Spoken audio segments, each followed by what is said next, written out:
안녕하십니까. 2027학년도 정시전형의 특징 안내에 대해서 강의할 성신고등학교에 근무하는 손두근입니다. 반갑습니다. 오늘 강의할 내용은 첫 번째로 2027학년도 정시전형의 주요 사항을 알아보고, 그 다음에 2027학년도 정시전형의 특징, 그리고 마지막으로 주요 대학 정시 변경 내용 및 대비 방안에 대해서 알아보는 시간을 갖도록 하겠습니다. 먼저 2027학년도 정시전형 주요 상황입니다. 첫 번째로 정시전형의 주요 일정입니다. 일정이 전년도에 비해서 수능 시행일이 일주일 늦추어짐으로 해서 전년도에는 원서 접수 기간이 연말에 모두 끝났습니다마는 올해 2027학년도는 다음 해로 넘겨서 2027년 1월 4일부터 7일까지 3일 중에 실시하는 것으로 바뀐 것이 정시 일정의 큰 변화다라고 볼 수 있습니다. 다음은 정시 모집 인원을 살펴보게 되면 정시 모집 인원이 처음으로 20% 밑으로 떨어진 해가 됩니다. 그래서 2027학년도에는 68,134명을 모집하고, 이것을 전체 모집 인원은 34만 5,717명으로 전체적으로 정원은 538명이 늘었지만 정시 모집 인원은 전년도 대비해서 1,197명이 오히려 줄어들게 되었습니다. 따라서 정시 모집은 전체 인원은 늘어났지만 정시 모집 인원은 해마다 점차 줄어들고 있는 추세이고, 이걸 그래프를 보게 되면 처음으로 2027년도에 수시 모집이 80.3%로 80%를 넘게 되었고, 반대로 정시는 20% 미친 19.7%로 떨어지게 되었습니다. 정시 모집 선발 권역별 모집 인원을 살펴보게 되면 수능 위주만으로 뽑는 전형은 전년도에 비해서 707명이 줄어들었지만, 오히려 전체적으로 보게 된다면 전년도 대비 1,197명이 오히려 정시 모집이 줄어들었습니다. 수도권은 여전히 정시가 강세를 보이고 있고, 비수도권은 수시 모집이 강세를 보이고 있습니다. 수도권에서 294명, 비수도권에서 902명이 전년도 대비해서 감소하였습니다.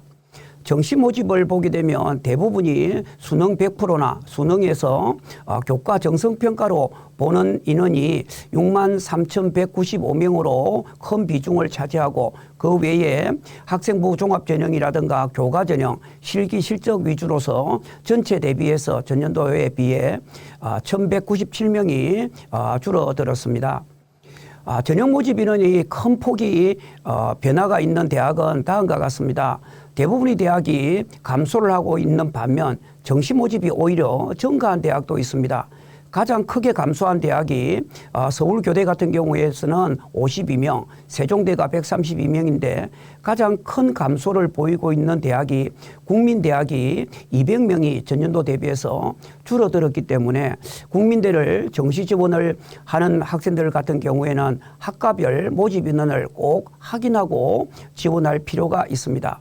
반대로 제주대 같은 경우에는 71명이 늘어났고, 가장 한양대 에리카가 가장 큰 비중으로 늘어났는데 108명이 전년도에 비해서 오히려 증가하였습니다.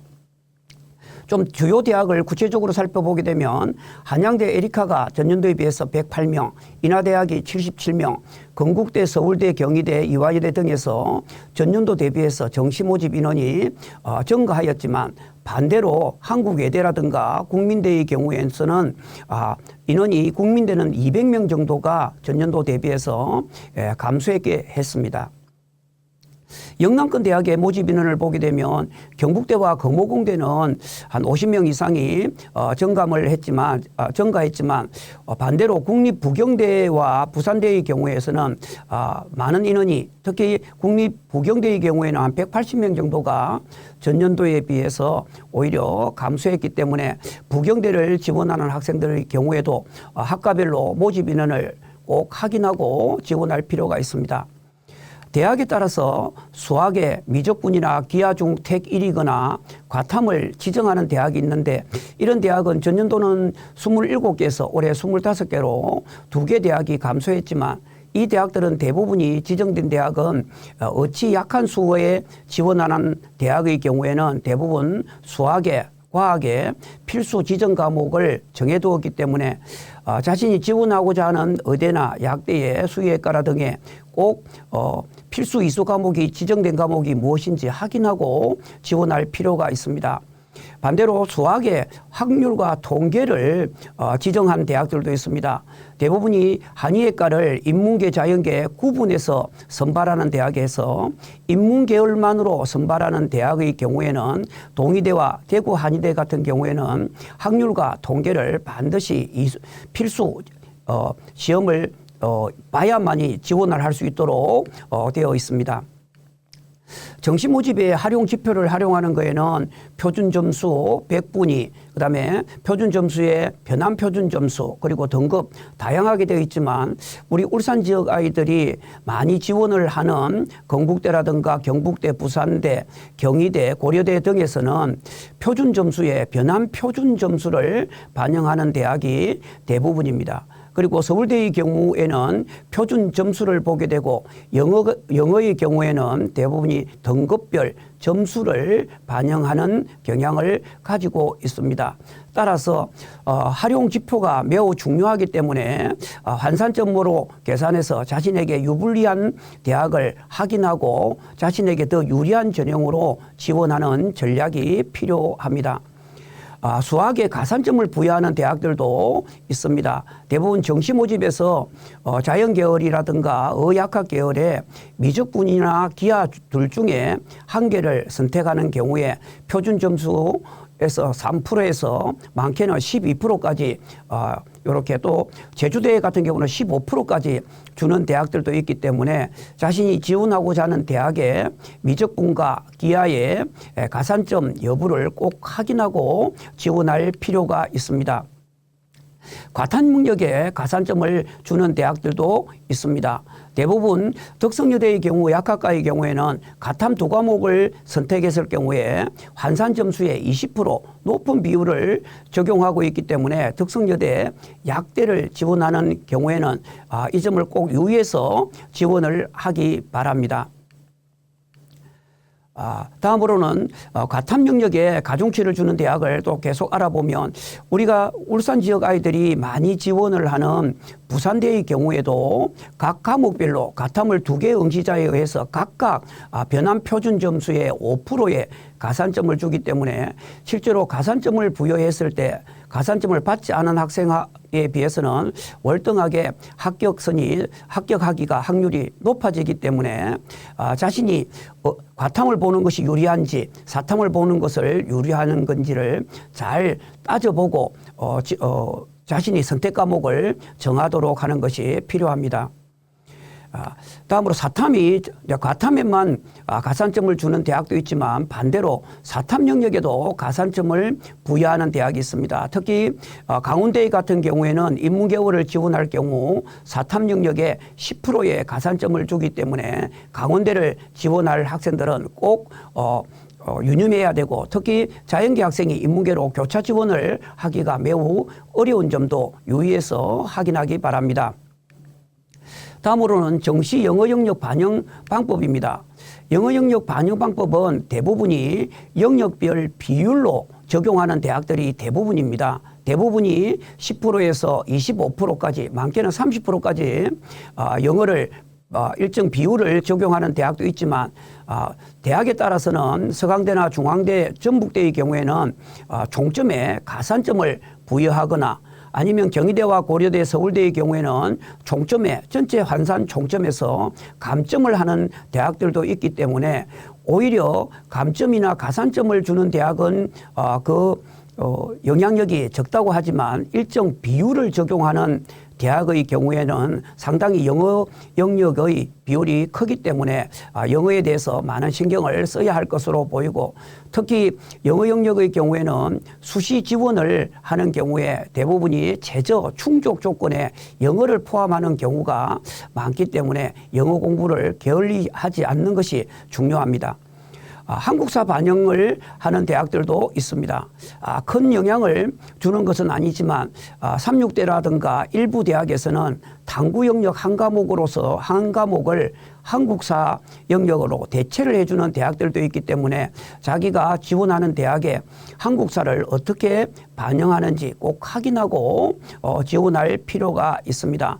대부분이 종점에서 감점을 하는 방법을 사용하지만 일부 대학에서는 점수를 종점에 더해주는 가산을 하는 대학들도 서강대라든가 숙명여대, 이화여대 등에서는 가산점을 주는 대학 등이 있습니다. 학교폭력 조치사항을 적용하는 대학들이 대부분의 대학에서 수시뿐만 아니라 정시에도 학교폭력 조치사항 위반 사항에 대해서는 엄격하게 적용을 하고 있습니다. 전년도에도 대부분이 수시나 정시에서 학폭에 관련된 학생들이 아예 불합격을 당하거나 큰 감점으로 인해서 대부분이 합격을 하지 못했습니다. 따라서 학교 폭력 조치 사항에 위반되지 않도록 해주고 특히 부산대의 경우에는 1호에서 3호가 30점을 감점하기 때문에 총점에서 30점을 감점하면 거의 5등급 이후로 밀려난다고 볼 수 있기 때문에 실제로 합격하기가 어렵다라고 볼 수가 있습니다. 다음으로는 2027학년도 정시전형의 특징을 한번 살펴보도록 하겠습니다. 정시전형의 특징으로 전년도에 이어서 올해는 아마도 사탐런의 현상이 더욱더 심화될 것으로 예상됩니다. 전년도에 2026학년도의 경우에도 사탐이 59,400명, 그 다음에 사탐 하나, 과탐 하나를 선택한 학생이 33,300명이 증가했습니다. 반대로 과탐을 보는 학생들이 66,296명의 감소되었기 때문에 전년도에는 과탐을 보는 학생들이 상당히 피해를 봤는데 올해는 부산대의 경우에도 전년도 과탐을 2개를 지정했던 것을 올해는 과탐 하나, 사탐 하나로 완화를 했기 때문에 아마도 사탐론은 전국적으로 더욱더 심화될 것으로 보입니다. 전년도 대수능 탐구 영역을 분석해 본 바에 의하면 1등급에서 3등급까지가 과탐을 선택한 학생보다는 사탐을 선택한 학생들이 거의 2배에 가까울 정도로 인원이 많습니다.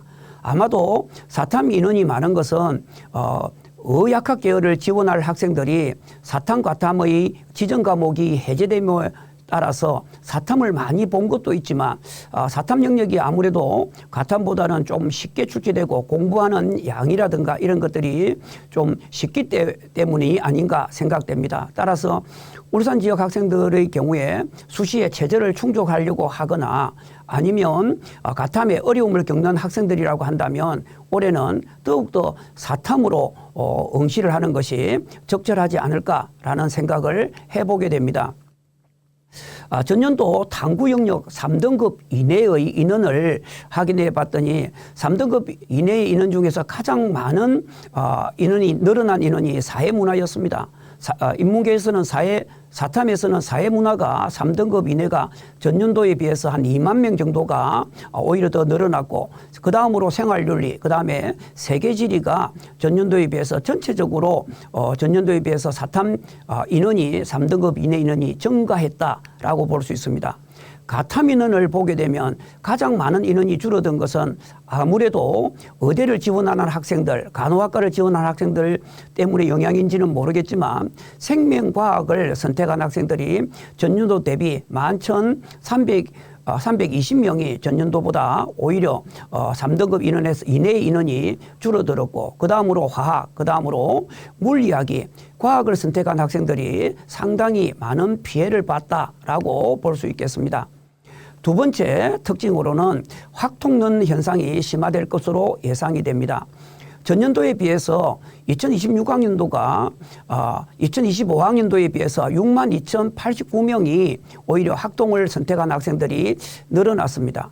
전년도 대비 전체 대비 56.1%를 넘었습니다. 따라서 올해는 아마도 미적분이나 기하를 선택하는 학생보다는 학통을 선택하는 학생이 아마도 60에서 70%로 늘어날 것으로 보입니다. 일부 학교에서는 미적분과 기하를 봐야 오히려 표점이 높아진다 라고 안내를 할 수도 있습니다. 그러나 전년도의 수학 선택 과목을 살펴본 바에 의하면 점차 미적분과 기하를 보는 최고점이나 학통을 보는 최저점이 거의 차이가 나지 않습니다. 올해의 경우에는 물론 이 학통 미적분과 기하 그리고 확률과 통계가 점수가 차이 나지 않는 이유가 의학학 계열을 갈 아이들이 학통으로 많이 전환된 이유도 있겠지만 많은 학생들이 이제 확률과 통계로 전환하게 됨에 따라서 자 미적분을 보느냐 기하를 보느냐에 따라서 최고점의 차이는 거의 차이가 나지 않는다. 그래서 2024년도에는 11점의 차이가 났고 2025년도에는 5점이 차이 났지만 전년도에는 한 2점 정도밖에 차이가 나지 않았습니다. 올해도 아마도 뭐 2점에서 3점 정도의 차이가 난다고 한다면 확률과 통계를 공부하는 것도 중하위권 학생들에게는 훨씬 더 유리하지 않을까라는 생각을 해보게 됩니다. 등급별로도 보게 된다고 한다면 1등급에서 2등급은 미적분과 상위권 학생들이 수학에 자신을 가지고 자신감이 있는 학생들이 미적분과 기하를 선택하기 때문에 1, 2등급은 미적분과 기하 학생들이 압도적으로 많지만 3등급부터는 학통이나 미적분과 기하가 거의 비슷해지게 됩니다. 올해에는 아마 2027학년도에는 아마도 3등급부터는 학통 인원이 오히려 더 늘어날 것으로 예상이 되기 때문에 수학에 자신이 없는 학생들, 모의고사에서 거의 3등급 이후에 받는 학생들이라고 한다면 미적분과 기하를 선택하는 것보다는 학통을 선택하는 것이 더 유리할 것으로 보이고 올해는 이러한 확률과 통계를 지원하는 응시한 학생들이 전년도에 비해서 훨씬 늘어날 것으로 예상이 됩니다. 기존에서는 정시 모집에서는 수능만 잘 보고 수능 100%로 선발하는 대학이 대부분이었지만 상위권 대학에서는 정시 모집에도 학생부를 반영하는 대학이 점차 증가하고 있습니다. 올해 2027학년도에도 동국대와 중앙대가 정시 모집에도 학생부를 반영하고 있습니다. 특히 중앙대의 경우에는 10%를 비교과를 본다고 하지만 출결 상황을 보기 때문에 중앙대의 10%는 그렇게 큰 영향력을 주지 않을 것으로 예상이 됩니다. 부산대의 경우에는 대부분 수능 100%로 선발하지만 의예과와 치의예과는 수능 80%와 학업 충실도 평가를 20%를 반영한다는 점도 유의해서 지원하기를 바랍니다. 그리고 성균관대는 4번 계열에 한해서 수능 80% 학생부 정성평가 20%를 보고 있습니다. 네 번째 2027학년도 정시 전형의 특징을 보면 올해가 현행 수능 입시 체제의 마지막 대입입니다. 따라서 N수생들이 증가가 예상됩니다. 올해 정시 모집에서 상위권 대학이나 취업보장형 학과에 많은 학생들이 등록을 안 한 것으로 볼 때 그 학생들이 아마도 올해의 의학학 계열의 지역의사제의 인원의 어떤 증가로 인해서 의대를 가려고 하는 학생들이 대부분 등록을 하지 않고 재수를 하는 것이 아닌가 예상이 됩니다. 따라서 올해 N수생들이 증가가 예상되는데 개인적으로는 크게 증가할 것 같지는 않습니다. 2025년도에도 의대가 크게 정원되었지만 한 16만 명 정도 N수생들이 몰렸었고 전년도에도 한 16만 명 정도라고 한다면 올해는 16만에서 17만 명 사이 정도 크게 N수생들이 증가할 것 같지는 않습니다. 문제는 N수생들이 인원이 적다고 하지만 의대의 정원으로 인해서 아마 상위권 학생들이 상당수가 의대를 가려고 재수나 또는 반수를 하는 학생들이 많다고 한다면 전체적으로 본다면 오히려 상위권 대학의 공대의 경우에는 오히려 점수가 전년도에 비해서 하락할 수가 있고 또 지역 인재라든가 지역 의사제의 인원이 몰리게 된다고 한다면 오히려 수도권의 정시 모집의 점수는 조금 더 하락할 것으로 예상이 됩니다. 우리가 N수생들이 얼마나 유입되느냐가 왜 이렇게 중요한가? 라고 본다고 한다면 N수생들이 무서운 이유는 전년도 2026학년도 수능을 분석한 바에 의하면 국어와 수학에서 크게 졸업생들이 1, 2등급을 차지하는 비율이 재학생들에 비해서 월등히 높다라는 겁니다.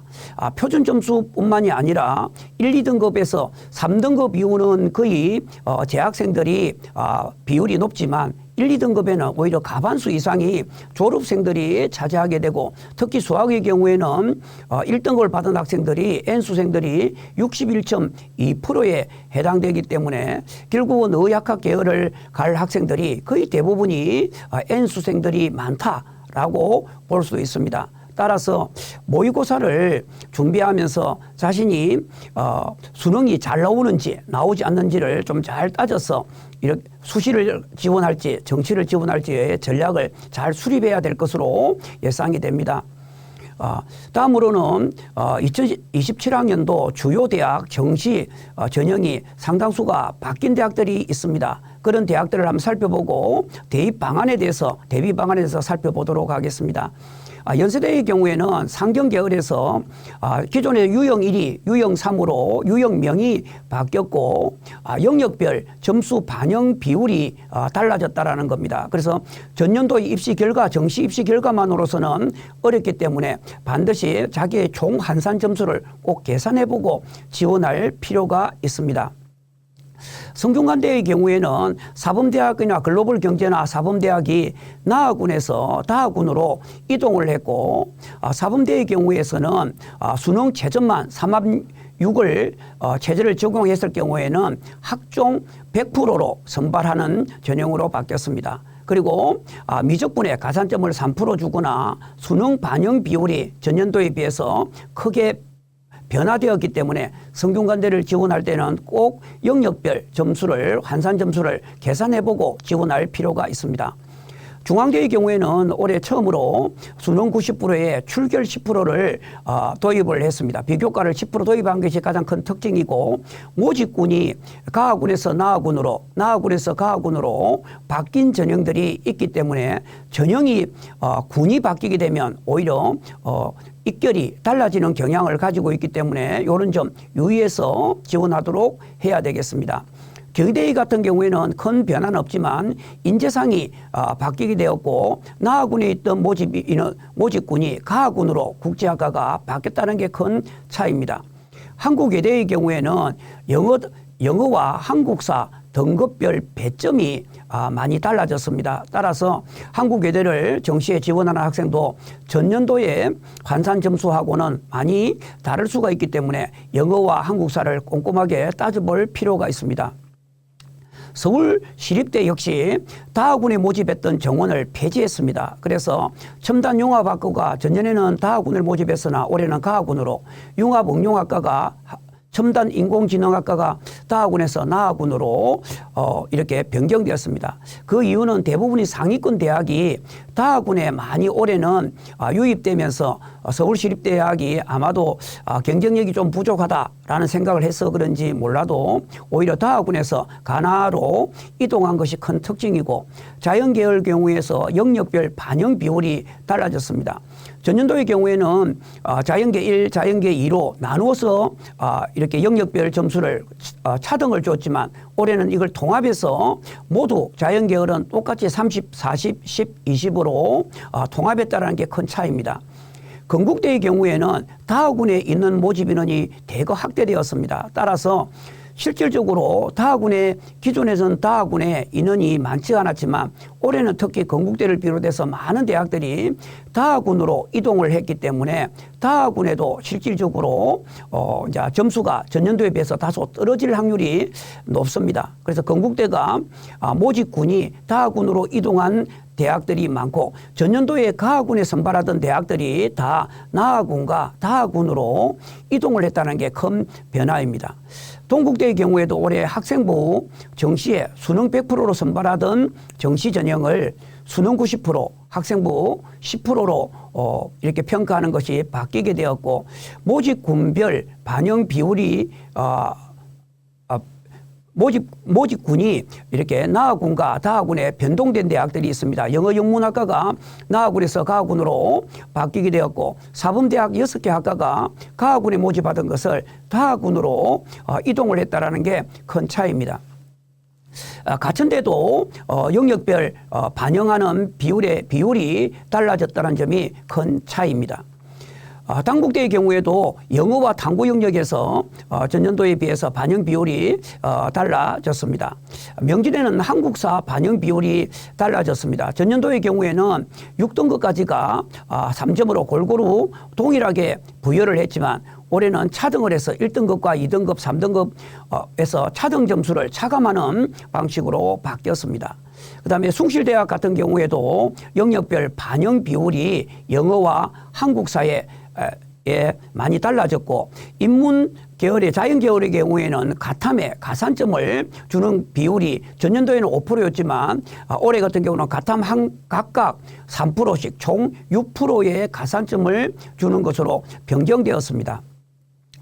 한국항공대학 같은 경우도 기존에는 가탐 5%를 주지 않았으나 올해는 가탐 5%를 가산점을 부활했기 때문에 전년도에 입시하고 점수에 분명히 차이가 있을 수가 있습니다. 그리고 한국항공대에 가장 인기가 있는 항공운항학과가 다하군에서 나하군으로 바뀌게 되었다는 것도 큰 변화입니다.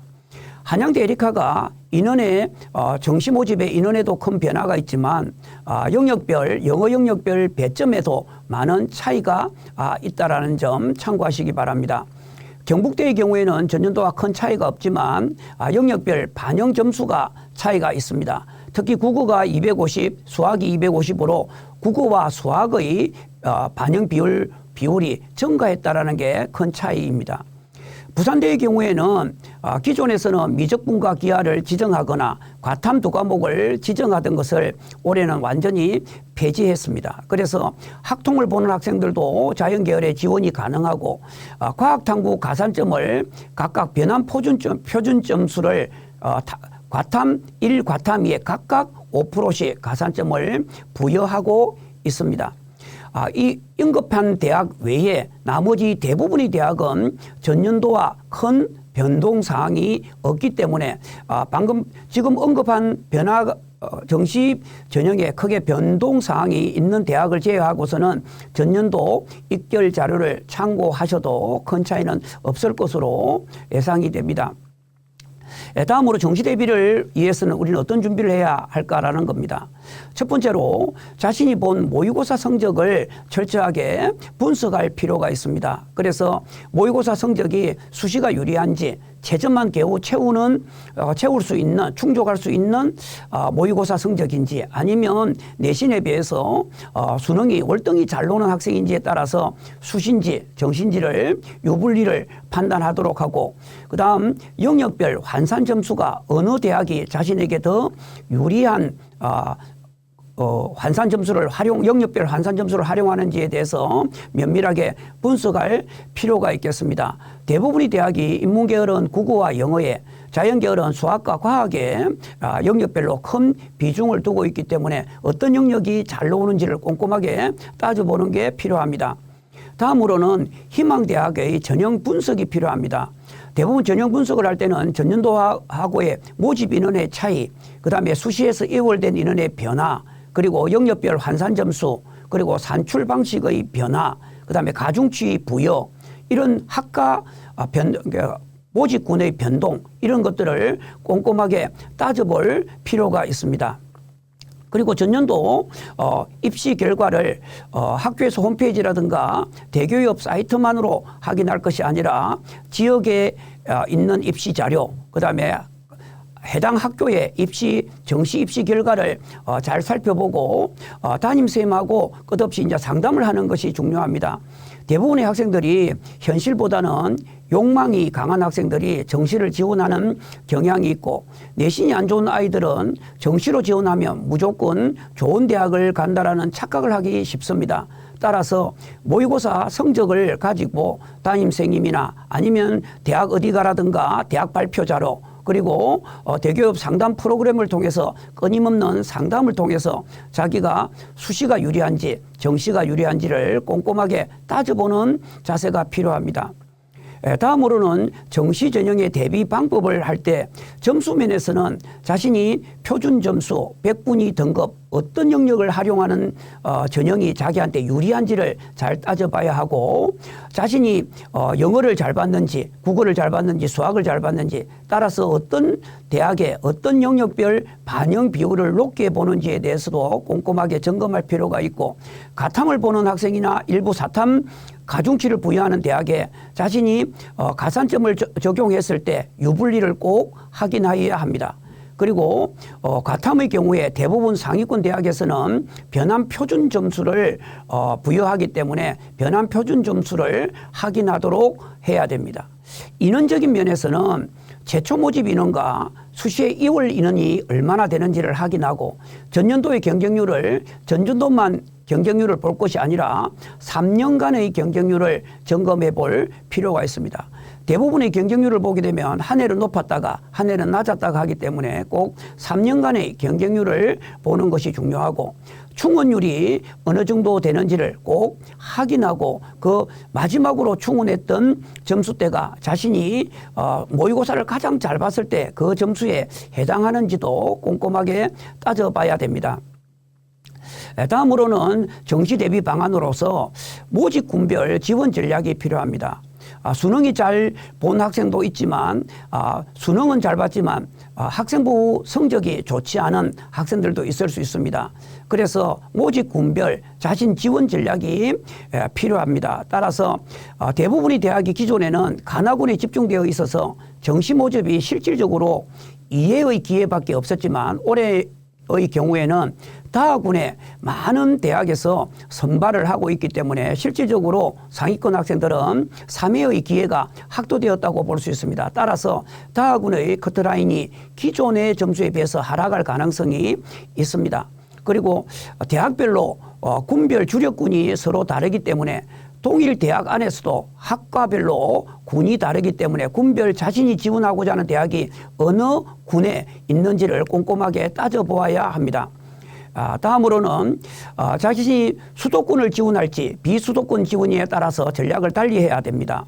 수도권의 경우에는 정시를 많이 선발하지만 비수도권의 경우에는 거의 대부분이 수시로 대부분의 인원을 선발하기 때문에 자신이 어느 내신이 더 강한지 그다음에 수능이 더 강한지를 보고 결정을 해야 되고 또 정시로 갈지 수시로 갈지 교과로 간다면 교과인지 학종인지 논술인지를 자신이 모의고사라든가 학생부 그리고 내신 성적 이런 걸 종합적으로 판단해서 살펴보는 것이 필요합니다. 올해의 경우에는 지역 인재가 역대급으로 선발하게 되고 지방 거점 대학도 적극적으로 고려해 보는 것도 추천을 드립니다. 그리고 지역의사제 영향으로 수도권의 공과대학이 전년도에 비해서 입결이 하락할 가능성도 있고 오히려 다하군에 우수한 학과들이 몰리게 됨에 따라서 오히려 가하군과 나하군이 점수가 다소 떨어지거나 오히려 간하군의 충원율이 높아질 확률도 있는 점도 참고하시기 바랍니다.